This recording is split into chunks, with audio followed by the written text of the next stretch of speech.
A3, right? So this question is about the Schrodinger's equation and, the three different quantum numbers in these cases, right? So part A asks for listing the three quantum numbers. So the first quantum number, right, is the principal quantum number. And that has the symbol n. And so this right here can be any value that's greater than 0. That's less than 0, right? Any integer, right, that's greater than 0, right? So 1, 2, 3, all the way up into infinity, right? It can go all the way there. Just can't be 0, can't be a negative number. The next one, right, is the angular momentum quantum number. And so this has the symbol L, right? And so then the possible values that you can have for L can be equal to 0, and it can go all the way up, any integer, up until n minus 1, right? So it can't go all the way to n. It can't go beyond n, right? It can only go up until n minus 1, and it can only be a positive integer or 0 in these cases. The final one, right, is the magnetic quantum number, right? And so this is referred to as m sub L, right, or m subscript L. And so this, m sub L can have any value that goes from negative L to 0 to positive L, right? Those are the limits that you have right there for the magnetic quantum number. For part B, right, it says provide the possible values of L and m sub L for the three quantum numbers for electrons and n equals 2, right? And so what you have, right, when n is equal to 2, you have two possible L values, right? So you have L is equal to 1, right? And that's n minus 1 in that case, right? And it goes all the way down to 0, and so then you have 0 as the last one that you have there, right? So you have those two possible L values in those cases. Next, right, you can have different m sub L values for those different L values. And so in this case right here, for L is equal to 1, you can have three m sub L values. You can have minus 1, you can have 0, and you can have plus 1, right? You're going from minus L to 0 to positive L. For L is equal to 0, right, you only have 1, right, because it's just simply 0, right? You can go from 0 to 0 to 0, right? It's all the same in that scenario.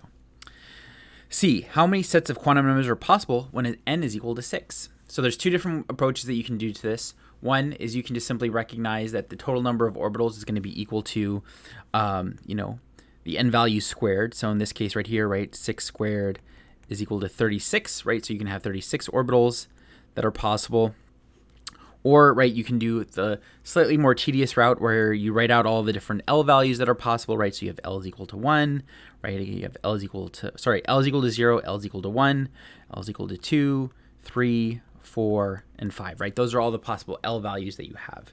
And so then in this case right here, right, in terms of how many L value or how many orbitals you can have that have a specific L value, right, that equation is just simply 2L plus 1 in these cases, right? So when L is equal to 0, right, so that's 2 times 0 plus 1, so that gives you a 1 value here, and then, you plug in the 1 now, right, so 2 times 1 plus 1 gives you 3, and everything just, essentially increases by 2 as you go up. So, right, so 1 plus 3 plus 5 plus 7 plus 9 plus 11 in this case, and so that comes out to 36 orbitals as well.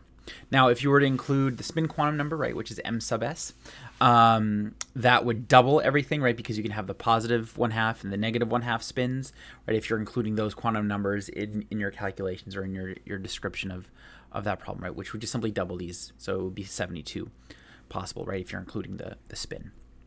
D, what does it mean if two orbitals are degenerate? It means they have the same energy, right? It doesn't mean that, they're bad dudes or anything like that. It just simply means, right, from science perspective, right, that they both have the exact same energy. And so, when you're looking at the different energy levels of the different orbitals, right, you can see that, the three p orbitals, right, all three of those have the same energy, right? The 5d orbitals all have the same energy and so forth, right? They're all going to be degenerate. When L is equal to 4, how many degenerate orbitals are possible, right? So when you have L is equal to 4, in this case right here, what you're going to have in that case is 9 possible orbitals, right? Because if we use that same 2L plus 1 description, right, 2L plus 1, so if L is equal to 4, right, we have 2 times 4 plus 1 gives us 9 orbitals, right? And so all 9 of those orbitals should be degenerate, right? They should all be equal to each other in those cases. And so that's A3.